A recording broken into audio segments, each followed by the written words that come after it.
Greetings, ladies and gents, and welcome to this latest episode of Tales from Outer Space, taken from the subreddit HFY. The links to all the stories will be down below, and as always, I hope that you enjoy.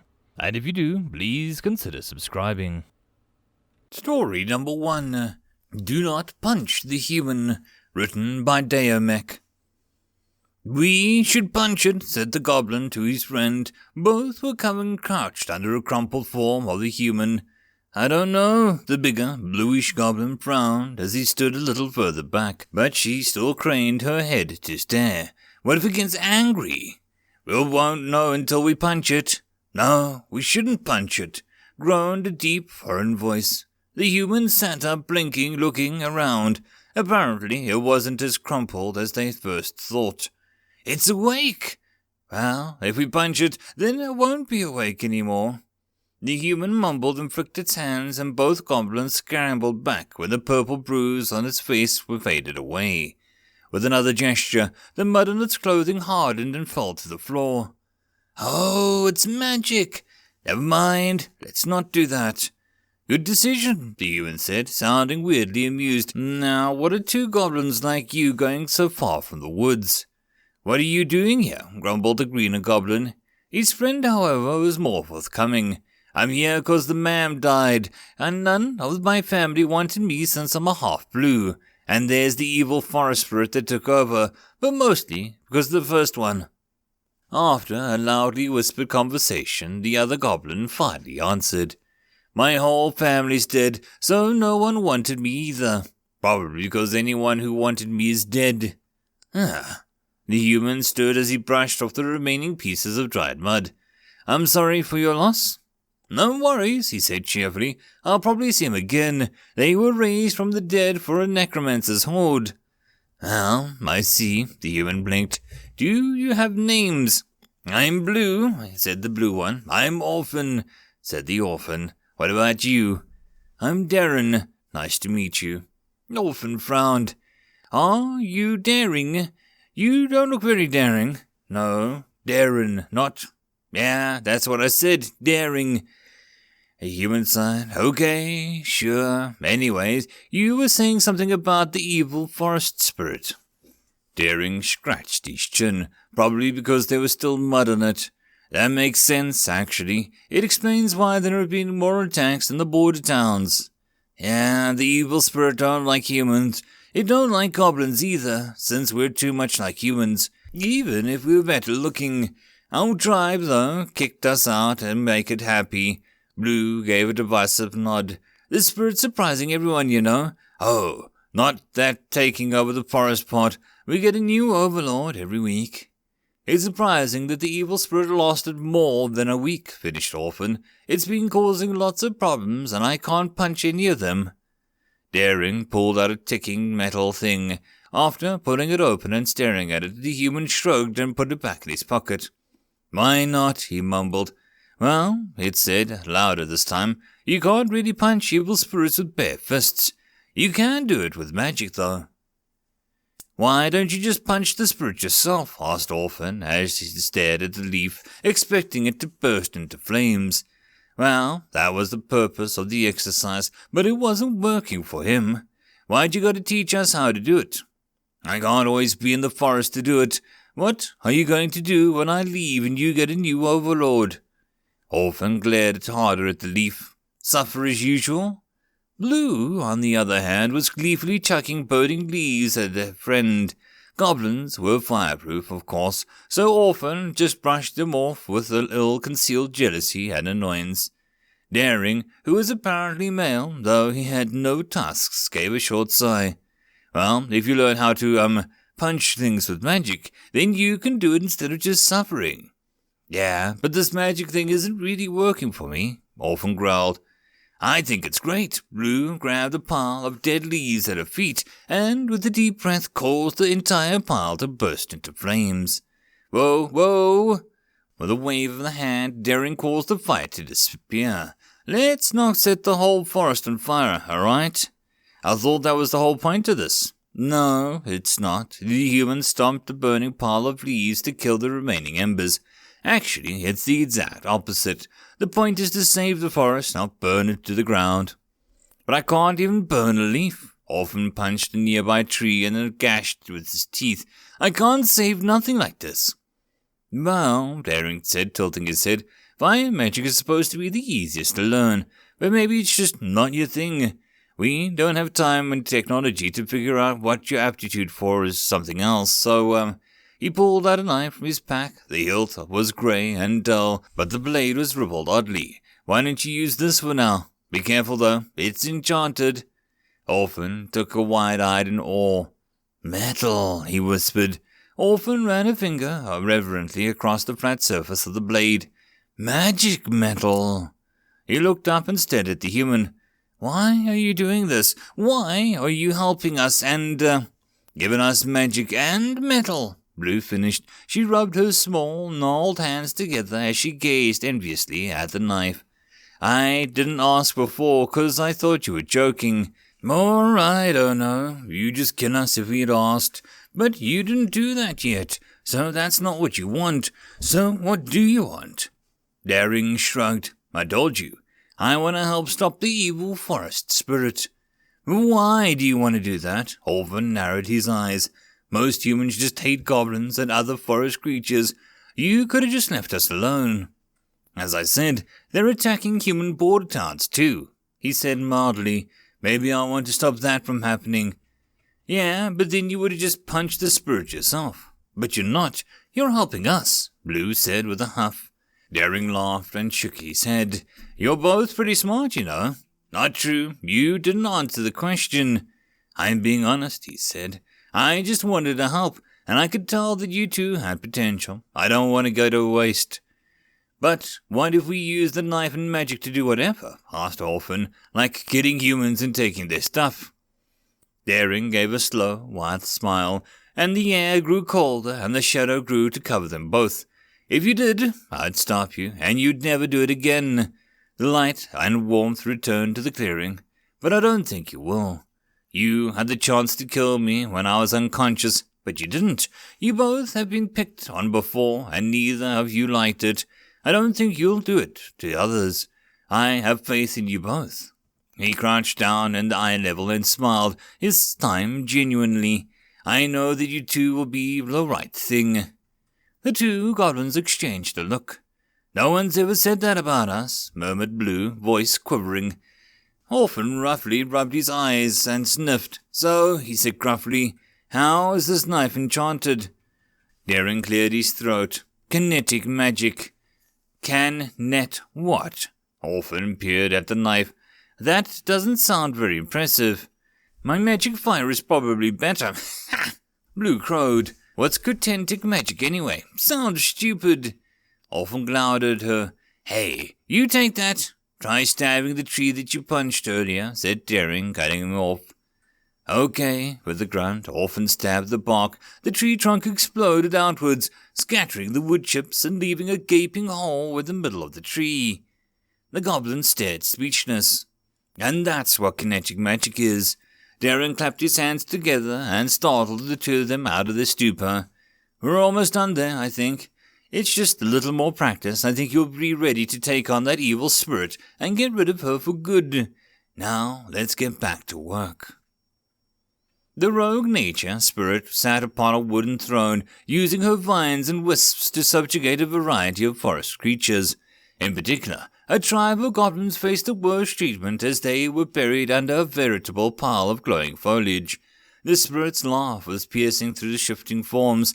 Turning from eagle to giant ant, she exuded enough pure magic that it condensed around her in a harsh green light.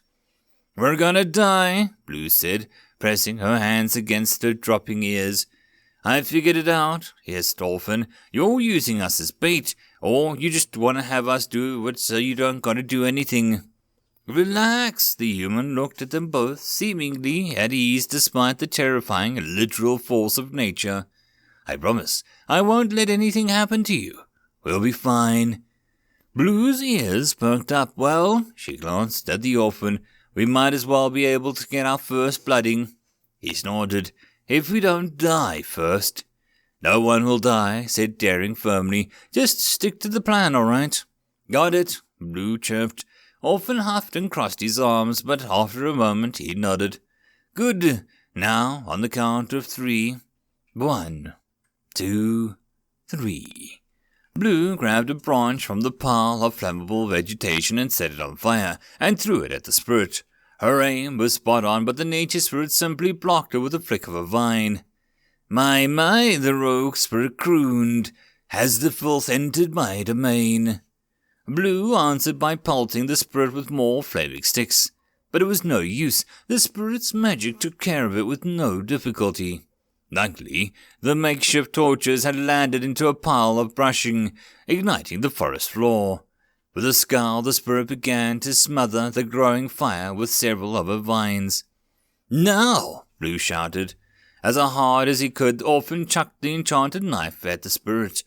The spirit didn't even glance at him as he raised a vine, but instead of being blocked, the knife cut through the vine like butter, and it continued its trajectory and impaled itself right in the forest spirit's leafy chest. The spirit looked down, and it barely had time to say, "Oh shit," before its body burst into a shower of green goo. For a moment the forest was completely silent. Then the formerly enslaved forest spirits threw off their vine chains and scattered into the woods, celebrating their good luck and deciding not to push it. "We did it!" The 2 goblins bumped heads again and cheered. "I can't believe it, we destroyed the spirit." Daring laughed. "See, I told you." The wind picked up and leaves swirled faster and faster until a dense cloud of leaves gathered in the middle of the clearing. A burst of green light flashed at the center of the mass, and a bright enough to blind, coalescing into a large humanoid form. The glowing being raised its arms and screamed. The 2 goblins turned to stare at Daring, who turned unbelievably pale, even for a human. "I don't think it's dead," Blue said. "Why isn't it dead?" "Because that's not a rogue forest spirit," Daring murmured. "That's a rogue forest god." "Oh." Orphans covered his eyes. "Then we're really dead." "No." Daring inhaled deeply and stretched out his fingers, then exhaled as he clasped his hands together. "Don't worry. I'll take care of this." "You can take on a god?" Blue asked dubiously. The god screamed again, causing the 3 of them to wince and cover their ears. "Probably not." With a grunt, Daring bent down to pick up one of the larger branches from Blue's pile. He hefted it experimentally. "But I have to try." "But why?" The orphan gaped at the human. "You don't even got no weapons." Daring gave the 2 goblins a somewhat wobbly smile. "I gave you my word, remember? I said that I'd get you out of this rogue spirit, and I will." With one last deep breath, the human strode into the clearing. "Hey, tree frecker!" he shouted, waving around his stick. "Why don't you go and die in a hole?" "Die! Die!" the god screeched back, summoning a horde of ants that covered the floor. Daring smacked his stick on the floor and catapulted into the air, far out of the reach of the ants. Seemingly to no effect, he waved his hands. The crackling, burning air was the only warning for the bolt of lightning that pierced the god's hands. In response, the god only hissed, growing 4 arms to replace the 2 that she'd lost. Though he was panting, Daring raised his stick back again. "Bring it!" "Holy ballsacks," said Blue from a place behind the tree. "We gotta help." Orphan straightened from a crouch. "We can't let him fight himself. It's not right." Blue hesitated for just a moment. "Well, we still didn't get blooded right." Her ears twitched upwards. "We can't let Daring get all the glory. You'll probably die, but it don't matter." "Yeah." They both winced as Daring was backhanded into a tree. "So," said Orphan, "what are we going to do?" Blue grinned in response, showing all of her pointed teeth. "We're going to make a distraction." Sweat and blood dripped from his face as he leaned on his charred stick. Daring's breaths were wet and raspy as he clutched at his face. "Filthy human," the god moaned, skittering towards him with 12 legs. "You're a bug that will not die." "I've heard of that before." Daring's weak laugh turned into a deep cough. "That's my specialty." Pollute me no more. The god raised a large arm, preparing to strike down and crush the human into pieces. Then the crackle of flames diverted the god's attention. The underbrush of the forest was covered in a carpet of fire. The flames were quickly creeping towards the crowns of the trees. The two goblins were standing in the midst of the fire, waving. "Look over here!" shouted Orphan. Blue tossed a smouldering pine cone from hand to hand. "Yeah, what he said." Disregarding the human, the god raised its arm, sending a wave of vines to smother the fire at the pesky goblins. Just as the flames had died to embers, the flaming pine cone sailed over the god's head and started up another fire on the other side. The god turned, raising its arms again, and came face to face with Daring. The human gathered every last bit of magic he had in his hand, drew back, and punched the god in the face. The resulting shockwave toppled the burned trees, knocked down the two spectating goblins, and generally made a mess of the place. Daring, however, stayed standing. His hand shook as he tried to contain the dispersing magical energy. He slowly spread apart his hands, releasing the energy bit by bit, until there was more manageable orb. "You're right, Daring," Blue said, rubbing her ears as she picked herself up off the ground. She kicked off the log, covering the orphan, and helped him up. No, Daring wheezed as the orb began to wobble. "I have to do something about the rest of this magic, but I don't have enough energy to get rid of it slowly." "Why don't you eat it?" piped in Orphan. "That's what I do when I gotta get rid of something." The human blinked. "You know what? Frick it. He paused to wheeze again. "Eat it. I'm gonna eat it." He began to murmur a prayer. "Sweet heavenly—" Daring, Orphan interrupted. "You just killed a god. I don't know if it's a good idea to do any prayers, especially since you're gonna eat the rest of it." The human gazed at the orb. "Good point." After taking one last breath, Daring shoved the magic into his face. The two goblins stared at the glowing, albeit unconscious human. "Do you think punching him will wake him up?" asked the Orphan. Daring began to groan and sit up. He rubbed his eyes and looked around, befuddled. "No, but I think threatening it works pretty well." Blue poked the human. "Hey, your stomach okay after eating a god?"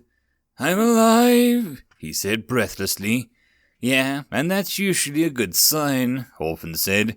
"You're shiny, though, and your hands are green. Does that usually happen to humans?" Daring stared at his hands, and the glow began to fade. The shimmering green patina covering his arm, however, did not fade. "No." Daring continued staring at his hands, more specifically his right hand. "I think I should see a healer." "Oh well," Blue shrugged. "I'm sure we'll figure it out in time." The human looked up at that. "We?" "Yeah," snorted Orphan with a flick of her ears. "We're coming with you." Daring glanced between the two of them, becoming more and more confused. "But why? The rogue forest god is dead, and the forest is safe for you two." "The forest is never safe," Orphan said, "and I've been meaning to leave the forest so that I can look for my undead parents." "No one likes us anyway," Blue added. "We'd rather go with you. Besides, it would help you kill rogue gods if we weren't there." Daring gave them long looks, and then he smiled. "Why the hell not? I warn you, though, that it's a pretty normal day for me. If you want to go an easy life, you probably shouldn't come along." The two goblins grinned back. "We wouldn't want it any other way." "Well," Orphan added, "I wanted a different way, but I'll manage." "Works for me," Daring laughed, and they stood up, brushing the god's gut off his ruined clothing. "In that case, good luck to us all. I have a feeling that we're going to need it." End of story. I hope that you enjoyed, and if you did, please consider subscribing. If you wish to support the author, there is a link to the original story, so pop over there and give him your support. If you wish to support this channel, however, there are a few ways to do so. The best and easiest would be to share this video with other people, as well as liking, subscribing, and leaving a comment. All of these things tell the algorithm that this channel is at least vaguely interesting, and that may share it with other people. If you wish to support the channel in some other manner, watching my other videos would also help tremendously. Or, if you really like, there is a link down below to leave a tip or to join the Patreon. Any and all support is very much appreciated. And I hope that you all have a good one until the next time. And I'll see you then. Cheers.